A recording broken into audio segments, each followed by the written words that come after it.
Hi, I'm Jordan Olsen, the girl with the great smile, and I am fabulous.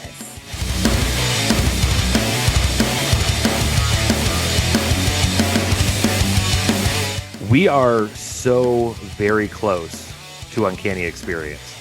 So very close. And I am like beyond excited. I was excited last year because last year, I mean, A, it was the freshman year. You kind of didn't know what to expect. Yeah. I met you for the first time there. I've been following you on Instagram for a while and just kind of like Oh, came around a corner and there you were. I'm like, oh my God, it's Jordan. Like, hi, can I get it? You were in your Lady Death Strike, which looked amazing, thank you. right out there in the main upstairs area. But all in all, how was that like experience for you? Well, I was also one of the first ones. As soon as I saw the announcement, I I messaged Dylan right away, like, how do I become a part of this? I'll even pay for my way. I'll even sponsor someone, which I didn't. But I volunteered. I volunteered myself as tribute because it would have been a, a big mistake if I missed out on it. So right away, I wanted to be a part of it. It's a dream come true. I was so excited that I somehow manifested that my my work had a staff meeting. I was able to convince them to do it in Minneapolis like a couple of weeks before, and I was able to see the venue and walking in uh, to meet with Dylan and Chandler, and I smelled the old wood. I heard the wood floor creaking, and I saw just glimmers of light through the windows in the first floor. I was transported. So when I saw the students running, oh my gosh, um, I'm feeling, I'm feeling emotional right now. But seeing the students finally run through the halls on day one, actually even the night before, wow. It's like, wow, we're here. This Mhm. is this is not a convention. This is an experience. hmm You're absolutely right. And to anybody who asked me about it after the first one, I told them, I said, I don't want to call it a con. Yes. Excuse me, because calling a con just doesn't feel right. Um, as somebody who has been an X-Men fan since I was 9 years old, I remember like prior to the event, you saw the picture of the Minneapolis Club, which folks like go anywhere on Instagram, any of us who have been there, even the Uncanny Experience official account. This place is gorgeous, and you could not build a Yeah. place from scratch to look more like Xavier's. And Right. you're absolutely right. The smell of the building, it had that old wooden leather, like old world Yes. feel to it. Just like you said, the creak of the floors, that blew me away. I was so yeah, transported. That's the best way to put it. Except I was transported being 9 years old. Like I felt like a kid, like inside Xavier's, this place Oh that I my had God. been reading about ever since I was a kid. It was absolutely insane. Yeah, yeah. I didn't so I started my X-Men fandom thing in the 80s when we came here to the US, and one of our friends at church had a collection of comic books, and he showed us his collection, and I remember seeing a panel with Storm, and she's flying, and I just browsed through it. I don't remember what it was about, and I was like, oh, I love her. I want to be her. And then I missed it. Skipped fast forward to the animated series where I was reintroduced, and I was like, oh, that's her. And that was the time when I was ending my, not a career, but ending my life in the drag world. So I was a performer at the time. And I remember doing numbers with a lot of flowing fabric to emulate what I saw in the comic books, which is Storm.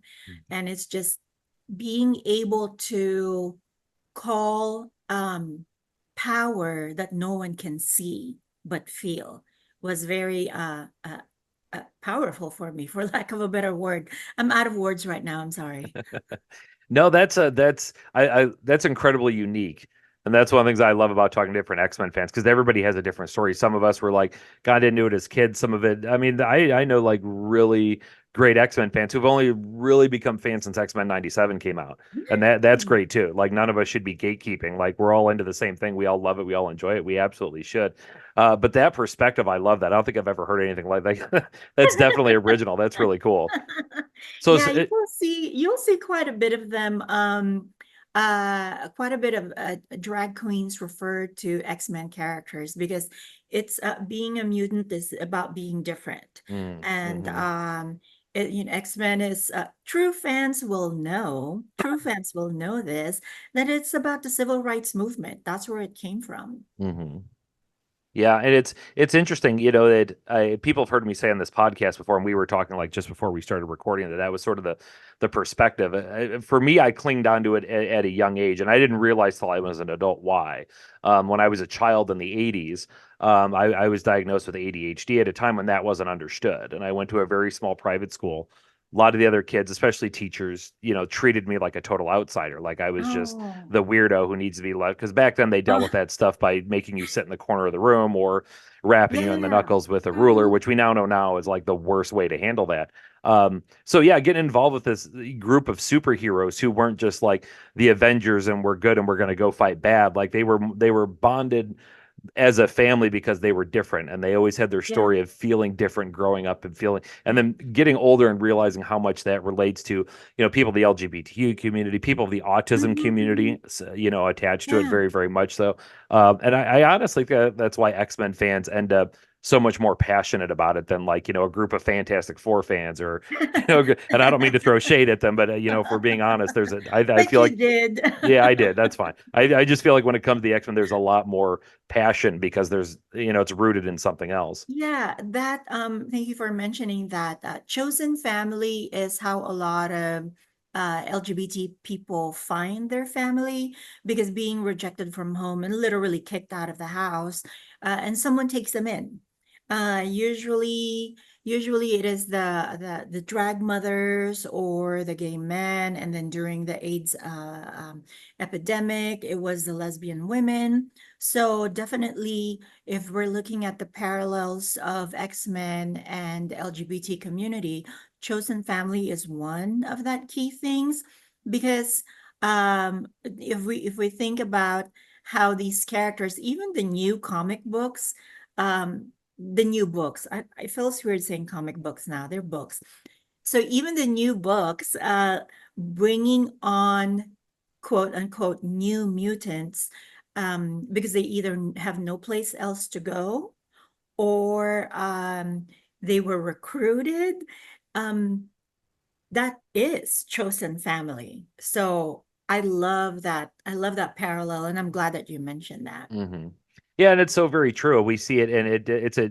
I don't want to call it a trope because that almost makes it sound cliche, but it's something that Mhm. writers do very well. And anybody who's reading the new books that are coming out like right now, Mhm. like for example, the Uncanny X-Men #2 that came out yesterday, written by Gail Simone, and they introduced these, what they're called the Outliers, these five Yes, mutants who are yes. basically lost and like just they don't know where to go, they don't know what to do, and now here's of course Rogue, Gambit, Wolverine, Yeah, Kurt. I'm about to read it. Oh, I I won't just spoil anything then. No, no, no, it's okay. I love spoilers. I just want to let everyone know I am okay with spoilers. Sometimes I beg people to tell me. But yeah, so I just started, I'm finally caught up on the new X-Men book. There's this one storyline about a mutant who developed their powers as an adult, and they didn't know what to do with it. And I'm thinking about how I guess spoilers are fine. They would have already read it, right?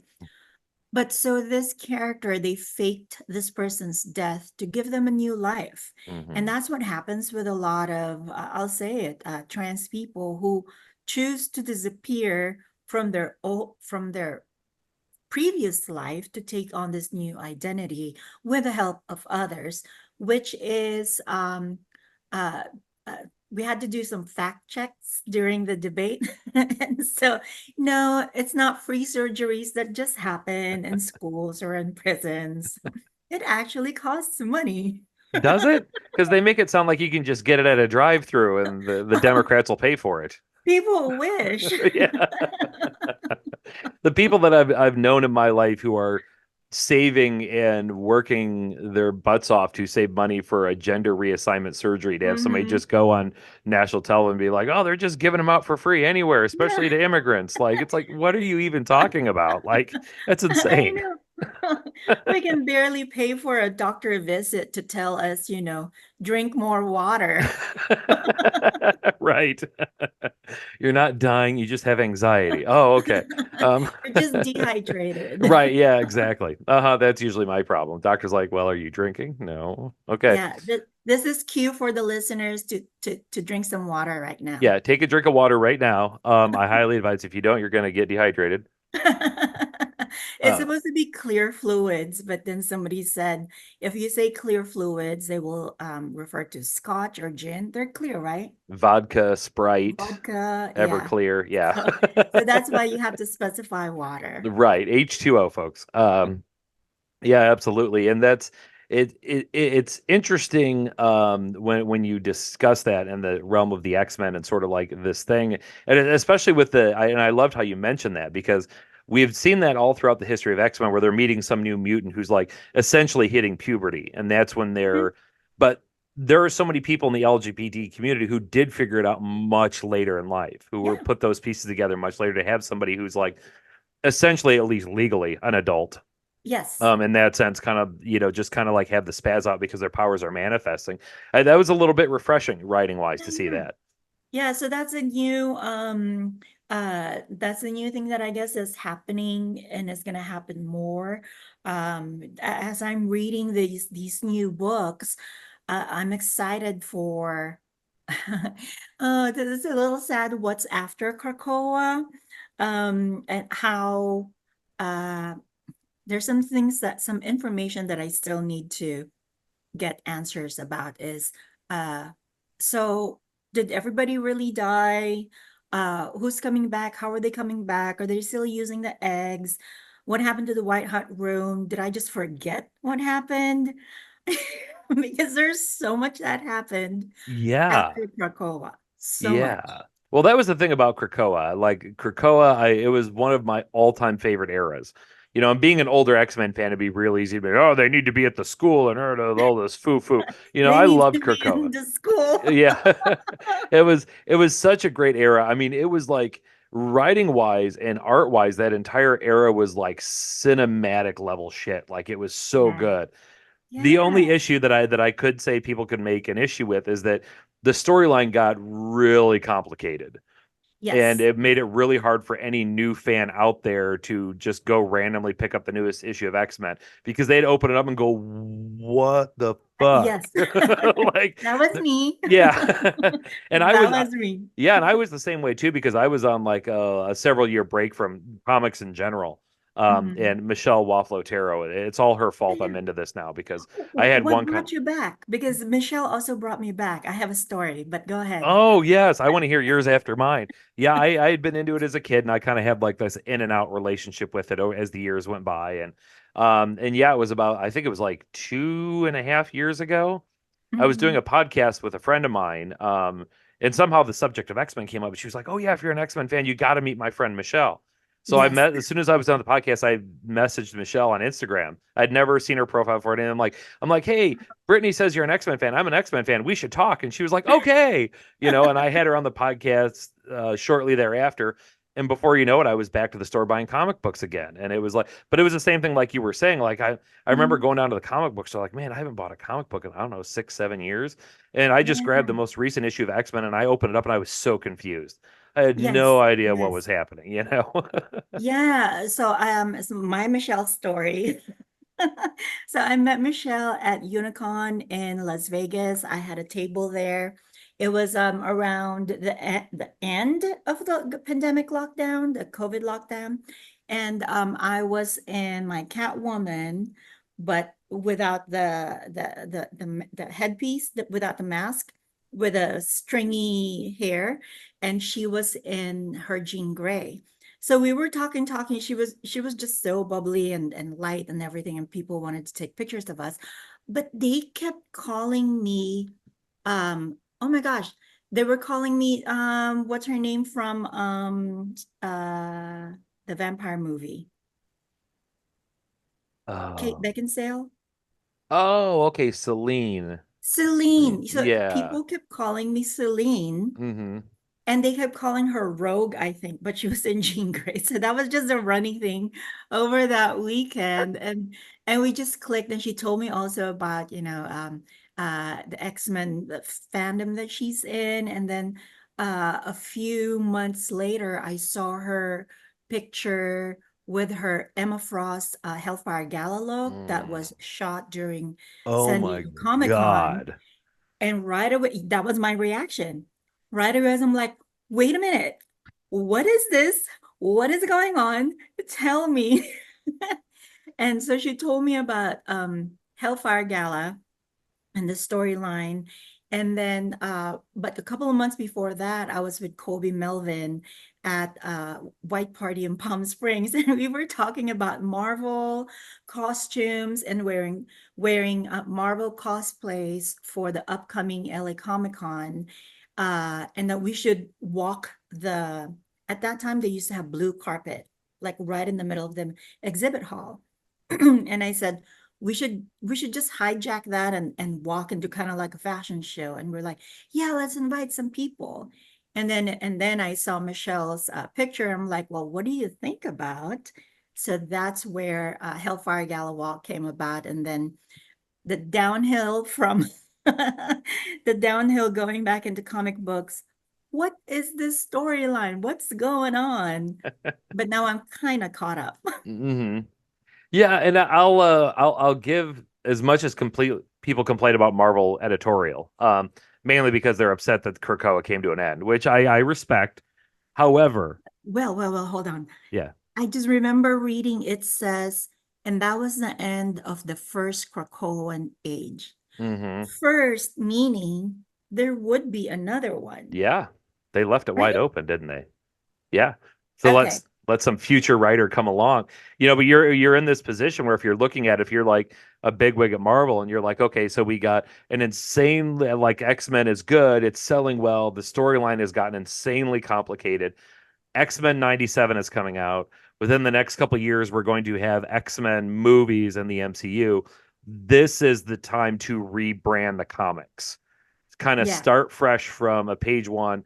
All the new people out there can come walk in, buy a comic like X-Men 1, Uncanny X, Exceptional X-Men number 1, which is, by the way, Mhm. um, Okay. Okay. and Plug, be plug. in the feel. And it's a lot easier to because it's hard to just walk in and like you've seen X-Men 97 and you go pick up a comic book that's taking place during Krakoa and there's eggs and trees and plants and what?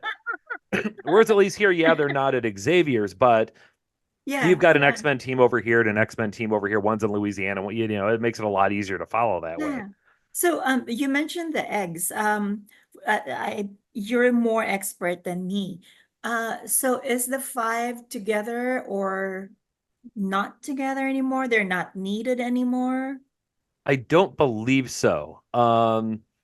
It's kind of one of those where I felt like at the end of Krakoa, so much was happening and so Yeah. much stuff got glossed over that if I were to, the best way to put it is I can't answer that accurately because I Okay. legitimately part of my brain doesn't remember because Okay. there was so much happening and I remember like the island falling and then like the spirit of Krakoa turned into like Krakoa like the Groot kind of thing. Yeah, yeah, yeah. And yeah, the eggs got poisoned and Oh, the eggs got poisoned? I didn't I know that. believe so. I believe that was an Orcus thing where they sort of like hijacked it. Okay. Um, yeah, Okay. it was just, and it felt like with all the titles that were out and everything that was getting dropped.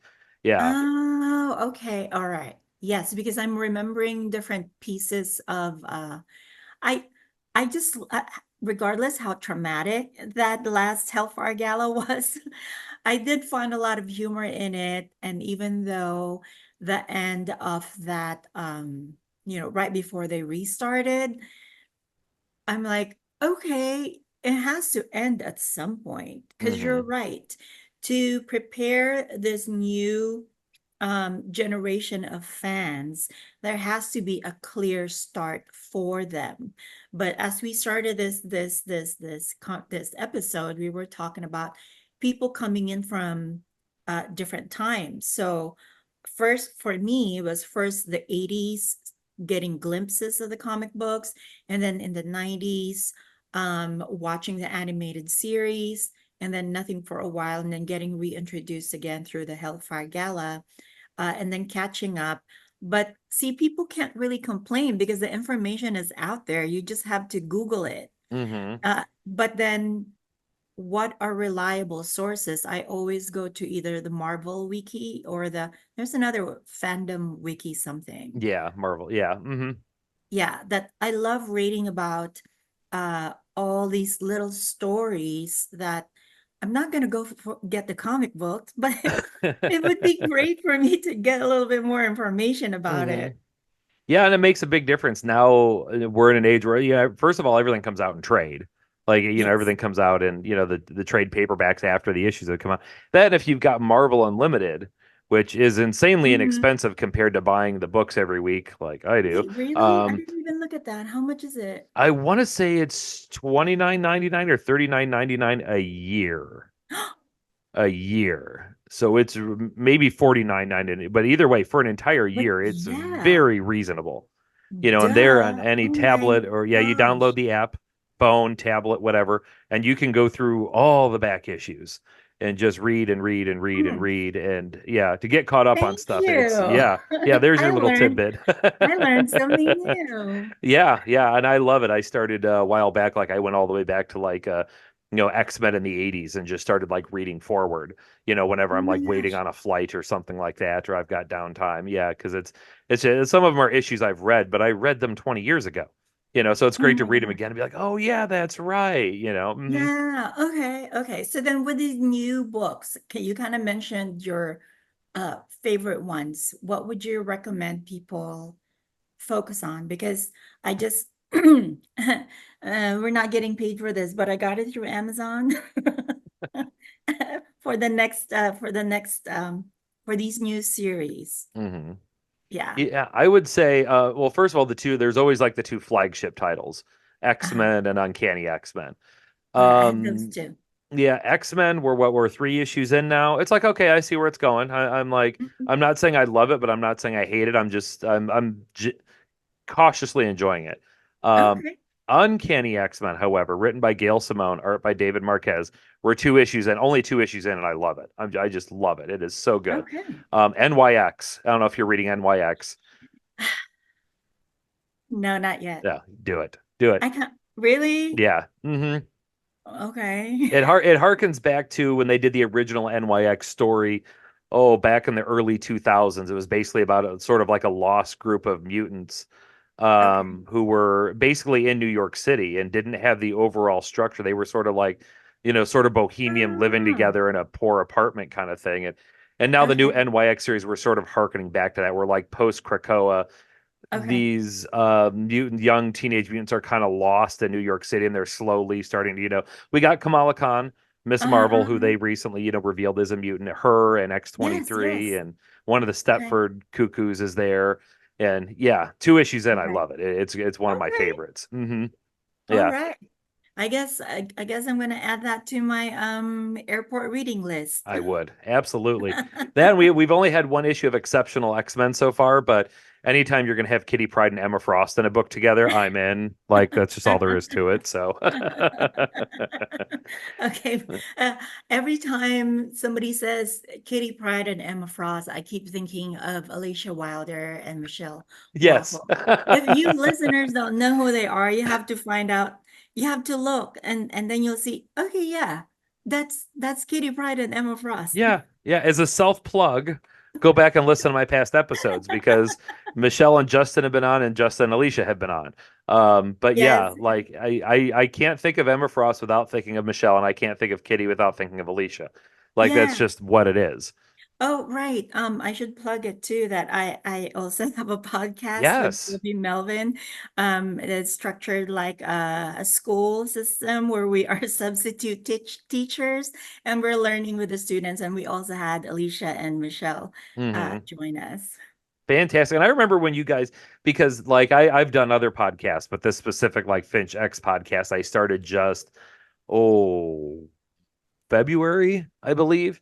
Oh, And really? yeah, your guys is your X-Men 101 started around the same time. And I remember when you first launched it and I saw the concept, I said, that's a really good idea because there are Yeah. so many people who want to get into X-Men, but like that's the problem is there's like literally decades of back garbage Like, that people go, yeah, wait, what? Who? where do you start? Because like I mentioned how I started, Colby started got I guess restarted through the movies, which is very unpopular with a lot of the newer fans or the older fans because it didn't stay true or it didn't stick close to the comic books, Mm-hmm. but it did introduce these characters that at that time for me I thought it was great too. I also love I also love Apocalypse and these other new movies because I'm looking for the entertainment value Mm-hmm. even if they don't stay true to the comic book storylines, eventually these stories have to be retold. But I'm all for the visuals. I love acting, okay, maybe not, but the visuals, I love the visuals, and I'm pretty easy to please when it comes to science fiction and fantasy movies. So, yeah. Mm-hmm. So that's why the X-Men 101 podcast is designed to let's just go back to the basics.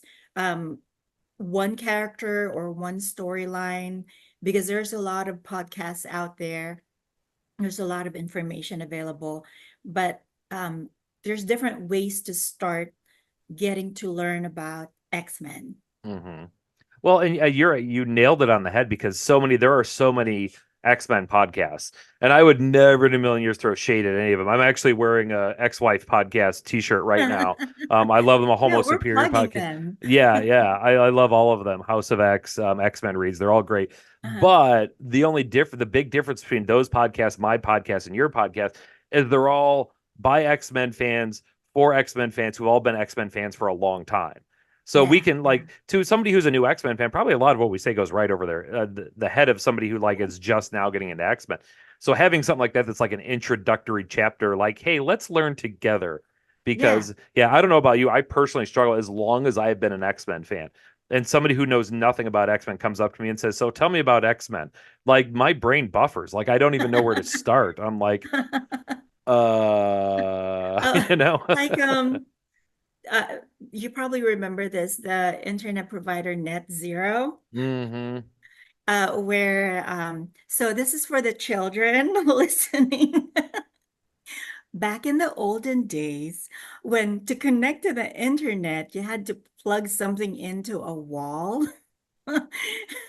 And you hear this sound and Yeah. it's trying to connect. So that's what buffering means.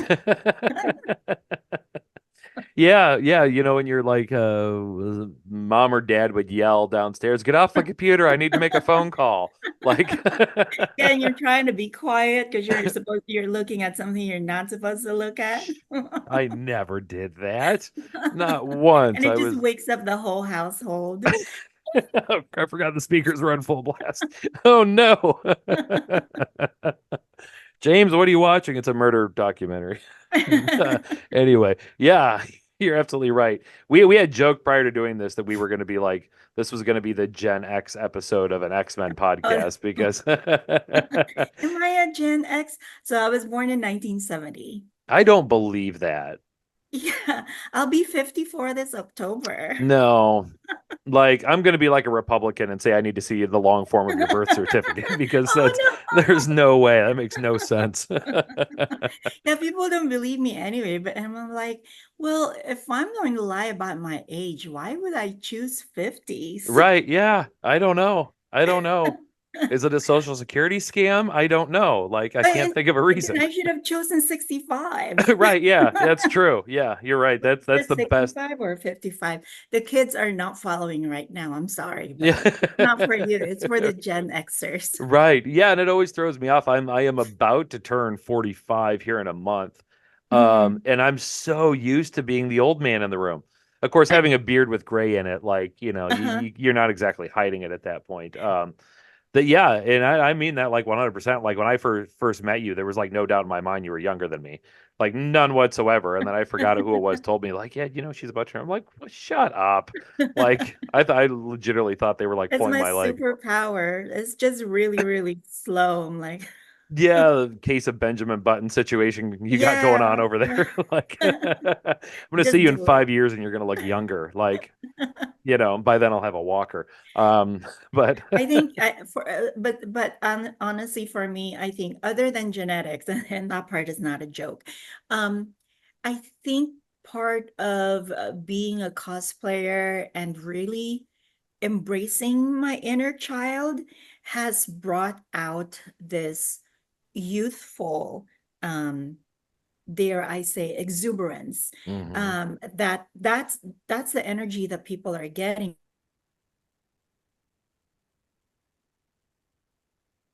when they encounter me, is that youthful person. But my body will you. I'm sorry, did it break up? A little bit, but we're good. What was the last thing you heard? What was the last Actually, thing you heard? I actually heard all of it. Just the video locked up a little bit. Audio was fine. Oh, okay. Yeah. But yeah, so part of what I love about the X-Men community is how it just embraced me and welcomed me. And I didn't have to disclose anything. It's like people didn't, it's not that people didn't care about my identity.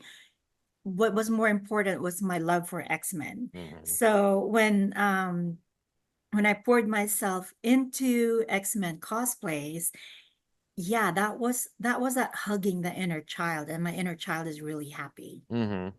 Yeah, I we relate on that level so much. Like I remember being in my early 20s, mid 20s going to Comic Cons and seeing cosplayers and thinking to myself, that is really cool.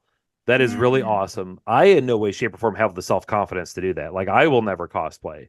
But those like all the credit to them. And I Yeah. did my first cosplay at age 42. Yeah. So And you now were a baby. yeah, that's exactly what it is. I hadn't come out of the larval stage yet, I guess. But yeah, that's the way it felt, and it felt like, especially because several of the times throughout my life when I gave up X-Men, it was because I had this like generational voice in the back of my head saying, "You're an adult. You need to Yes. stop reading comics. You need to Yes. stop spending your Stop money on this playing crap. around. Yeah, stop using chopsticks as Wolverine claws. Like, just knock it off." You know. And now it's like that as we come like full circle to like being at Uncanny Experience last year. I could have like legit cried because that's what it felt like. Felt Yeah. like my inner child would like. I told Chandler afterwards that I'm like, I've never in my life seen a building that I wanted to hug. Like I Yeah. remember seeing the building because we were back in my wife and I we were back in Minneapolis a month after Uncanny for Twin Mhm. Cities Con, and we ended up staying at a hotel right across the street from the Minneapolis Club. And I Mm-hmm. remember walking by and I just I wanted to stayed like there too. run up and give it a big hug, like, oh, I love you so Yeah. much. Yeah. See, that's the thing now. I didn't hug it, but oh my gosh. I didn't hug it, but I smelled it. I, s- I just inhaled that musky aroma. Oh, that's a good. You know what I'm gonna do? I'm gonna when I go up this time, I'm gonna bring a bunch of mason jars, No, no, no, and no, no. I'm just gonna walk. I'm gonna do it first and sell it. Sell Yes, that so I was gonna say, The yeah, Xavier School for the Gifted air in a bottle. yeah, that's a good idea. I'll even like right outside the con, like right out in the front as people are walking out, like $5 for a jar. Take it home. Take it home. Take it home. You know. You're right though, because it had that, like we said earlier, had that been a brand new building, it would not have that scent and that feel to it that like old school. I mean, granted, it's like you got to imagine like an 1880s gentleman's club, with a bunch of Yeah. guys in tuxedos and cigars sitting around with scotch. That's where the smell Yes. probably comes from, and bad ideas. But either way, it's glorious.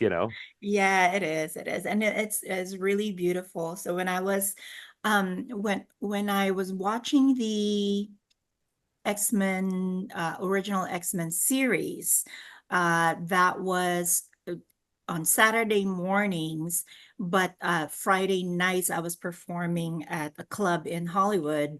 So I would wake up early in the morning, my roommates are still sleeping, and it was just like I wanted to be in a place where I felt normal because everybody else was different and strange like me. Hmm. So fast forward to walking into that halls, there's this song by Madonna, This Used to Be My Playground.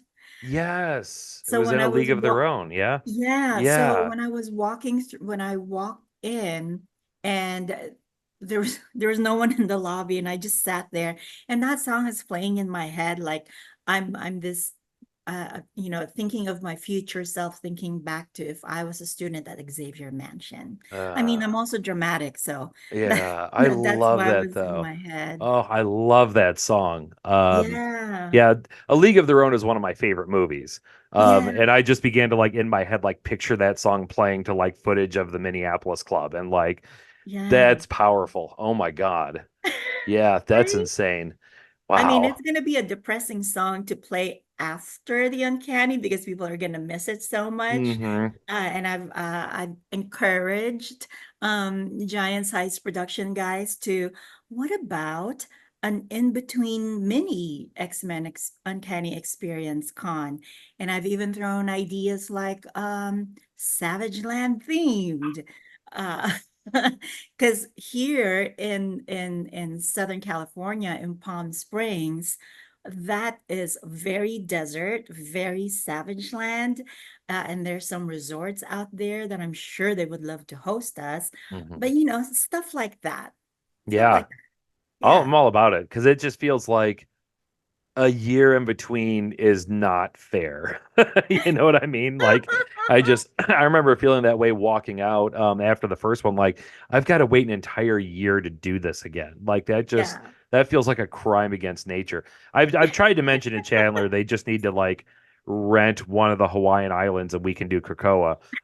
He didn't seem too keen to the idea. I don't know why, but I will book my ticket right now. right, yeah, exactly. If Swiping they that say, card.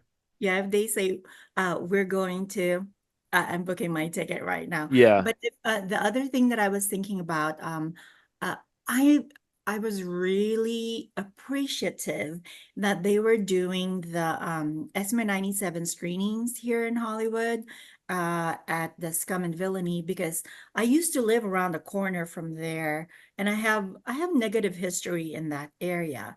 But to be able to go back and reclaim it for a new, happier experience is also life-changing because it now I'm going to use the word harken back. It harkens back to my childhood watching a show that I love with friends, but now as older people with money.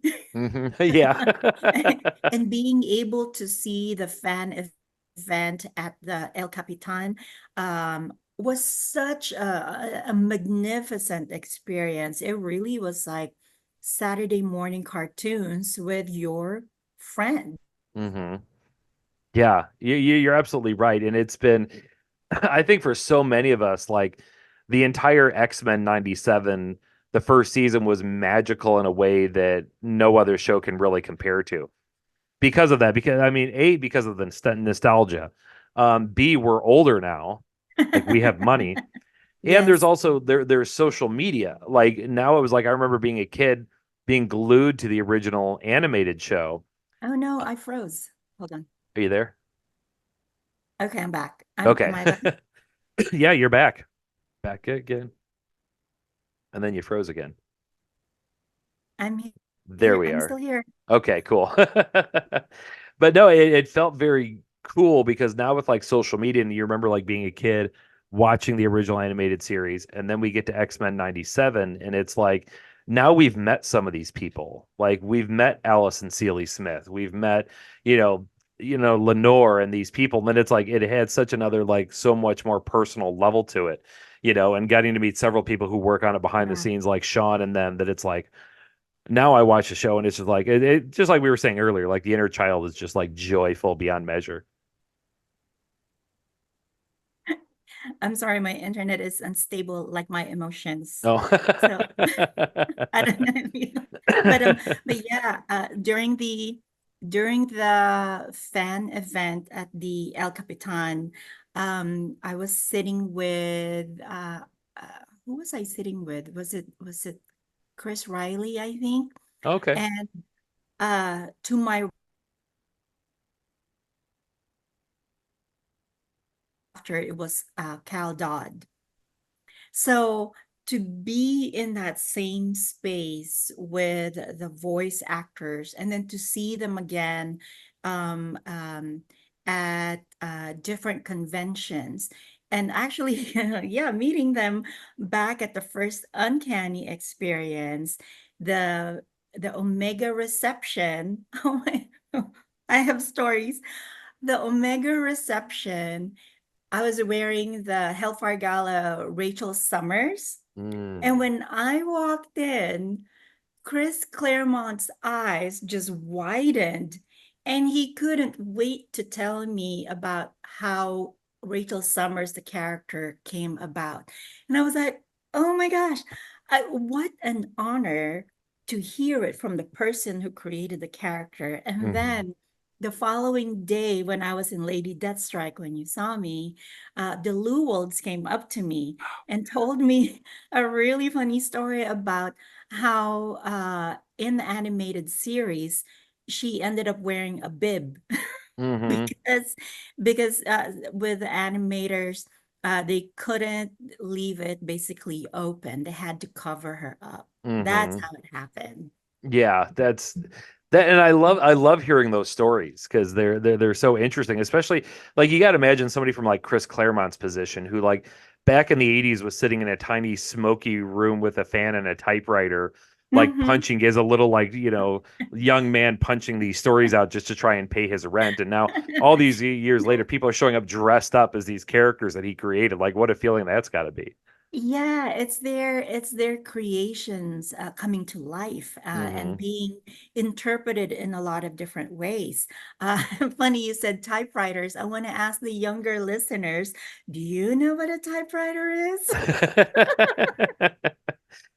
Interesting. Here's going to be as a somebody who is a history major in college. Here's my little tidbit I'm going to leave you guys with for the day. The reason why your keyboard is set up the way it is was because that's how they had to set up the keyboard on the typewriter. Because if you push frequently used keys next to each other, it would lock the typewriter up when the little hammer thing. Can you remember Really? that? Yeah, if you like push, so they had to arrange the keyboard in such a way so that frequently used keys weren't right next to each other, and that's the way they still are on all of our keyboards and phones to this day. So there's your little FYI, folks. Take that tidbit with you. Impress your friends. Oh my gosh, the more you know. Yeah, do Bing. do do. Yeah, that didn't date either of us. Like, well, all right, Jordan, we're gonna get out of here. This has been an absolute pleasure. Thank you so much for talking to me. Everybody who wants to follow you, where can they find you at? Just look for the girl with a great smile and you will find me. Hmm. Yep. And if you're obviously watching this, she's tagged on all my socials that I'm posting. And I go check out the X-Men 101 podcast. If you are able to, there are still tickets available for the Uncanny Experience coming up in, oh my God, like 2 weeks, like a little over 2 weeks, 2 weeks from tomorrow, right? Yeah. Are you ready? Do you have No, plans? no, I'm con crunching, and I told myself I wouldn't be 6 months ago, and yet here I am. So We have concepts of plans. yes, I don't have a plan. I have a concept of a plan. It's going to be okay. Once I get the dog meat out of the fridge anyway, I'll get to Oh that. But no. but all right, folks, we're going to get out of here. Thank you so much for listening. We will catch you next time. Once again, Jordan, thank you so much. Thank We'll you. see all of you on the flip side.